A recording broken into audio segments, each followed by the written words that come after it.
And so the entire 4.8 billion that came as a result of the tax irregularity, which represents about 91% of the total irregularities as reported in the 2025 Auditor General's report, has been caused by three key things. One, poor monitoring. So a failure of oversight at the highest level of the Ghana Revenue Authority.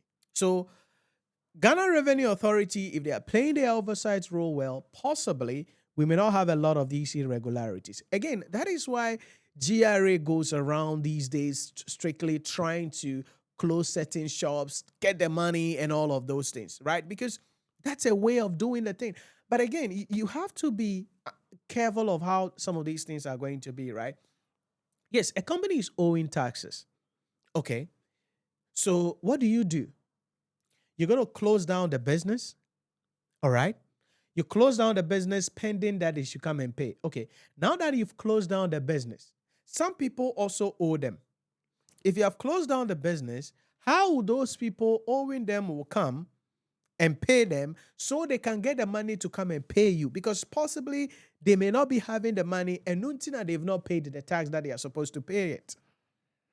And so if you close the business that, hey, they should go look for money and come and pay all the taxes due, then how do we move that?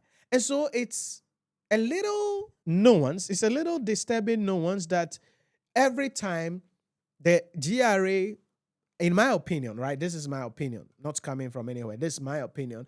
It's also, looking at it very well. Like I said, okay? So if someone is owing you and you close their business, okay, where do they get the money to come and pay you? So maybe we can enter into an agreement. And so probably a lot of those things could be into negotiation. Even if you take the companies to court, yes, they will acknowledge that they owe, but they are not going to carry the money home and give to the state because they may not have it there. So they will enter into an arrangement so they can make the payments in installments. Right? And so that is always what is done. And sometimes we've heard news, allegedly, not factually, may not be factually correct, where people or businesses have entered into such arrangement with GRA, but they fail to honor their part of the bargain. And so in that case, then GRA has no option than to say, we shut you down, and boom, that is all. But that's the first thing, poor monitoring. The second thing is weak supervision. Frontline staff operating without sufficient check and accountability. That's an important thing. Like I was saying, the role of the internal auditors, the audit committees in these institutions. What are they doing? I was talking about SIGA, the State Interest and Governance Authority. How are they playing their supervisory role? Because these are some of the things that they must ensure and do and establish, help the companies establish so that whatever tax that must be withheld is withheld. When the tax is withheld, you have to pay it to the Ghana Revenue Authority. Do not keep the money. So weak supervision, one of the issues there. And the problem in the public sector, ministries, department, and agency is because internal auditors and audit committee are not really independent. Although in theory, they are supposed to be independent, in practice, they are not really independent. Why? Because they are promotions, okay? Their salary and other benefits will be approved by the principal spending officer or the chief director, right? Principal spending officer of the institution. So the CEO, the chief director, that is the person who is going to approve your promotion. That is the person who is going to determine where you go, what you are going to do, and all of those things. And so if you see that person doing something wrong, how do you say it? And so that is why there is currently an act, I think, in Parliament being worked on also to bring some level of independence for internal auditors. Because it's crucial. If we don't have high level of independence for internal auditors in ministries, departments, and agencies, metropolitan, municipal, and district assemblies, corruption and irregularities will continue because they may see it, but they may be afraid of losing their job. They may be afraid of losing their promotion. They may be afraid of losing their ability to be able to advance their career. So they will sit on it because a lot of these things could have been prevented if there is significant supervision in their companies. Then the third thing is zero follow-up. Okay? A systemic culture of allowing overdue taxes, suspended transit times up to 411 days, and incomplete entries to languish without investigation. That's another problem. Okay? Things must be done. Things must be done. So the Auditor General concludes that the 4.8 billion loss is not technologically inevitable, but direct consequences of institutional negligence. This is something that could have been prevented. This is something that could have been stopped. This is something that shouldn't have happened. So it is total institutional negligence.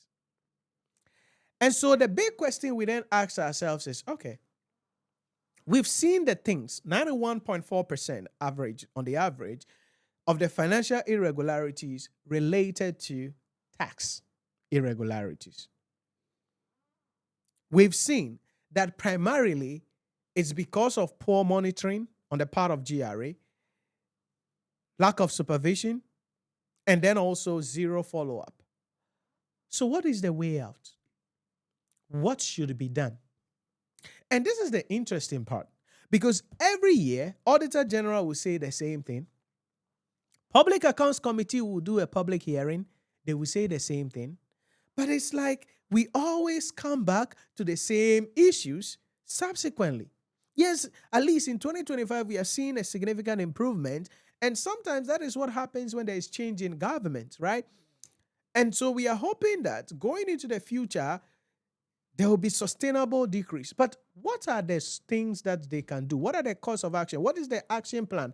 As per the Auditor General, what should these institutions do to prevent the repetition of such errors?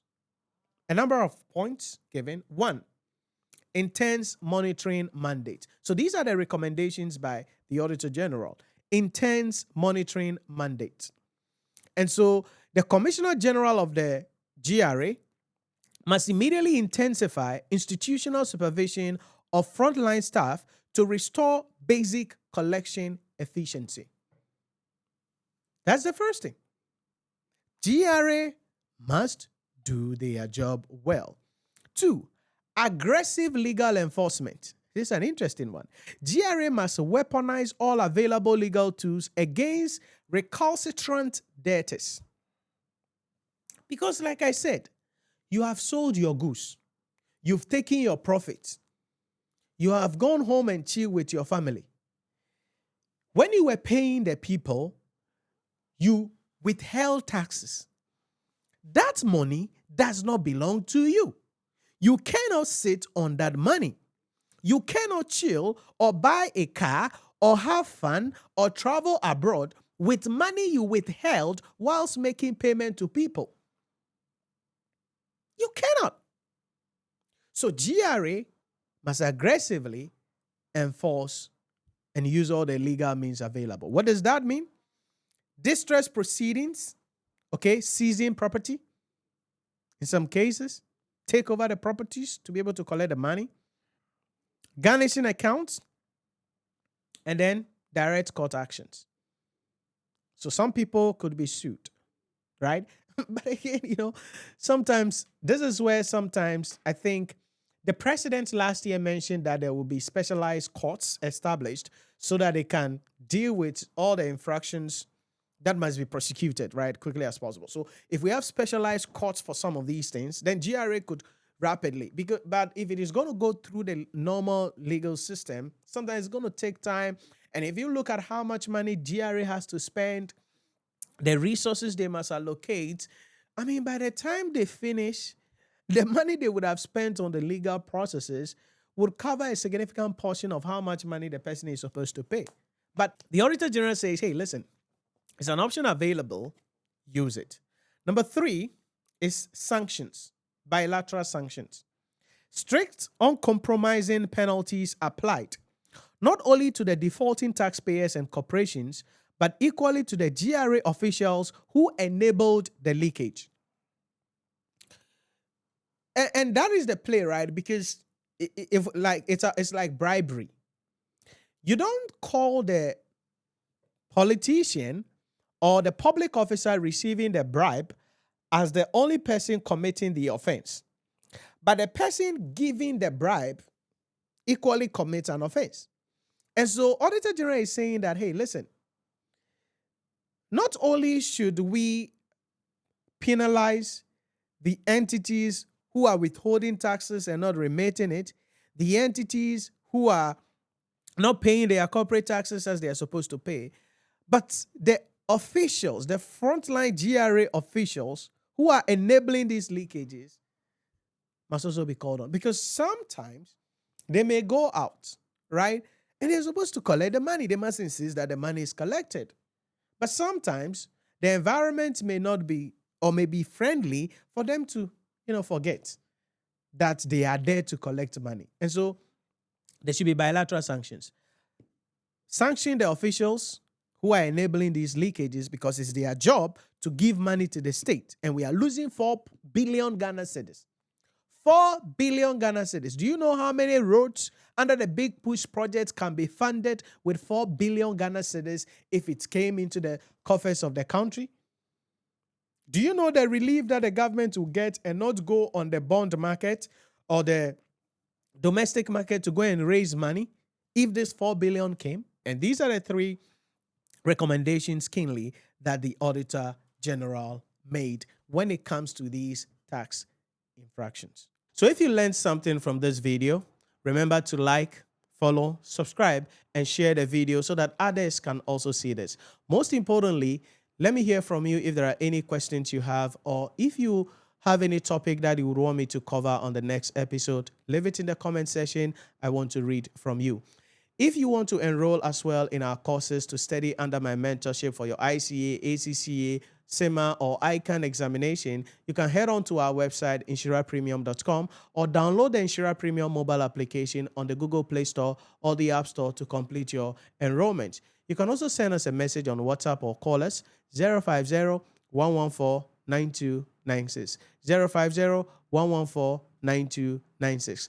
Complete your enrollment today to join our community. Let me hold your hand, provide you with the blueprint that you need with the team here. Let us assist you. This is our mission. This is what we do. This is what we are called for. And we have the resources, the skills, the expertise needed to help you to pass the examination. So visit our website, NhyiraPremium.com, to read more about us.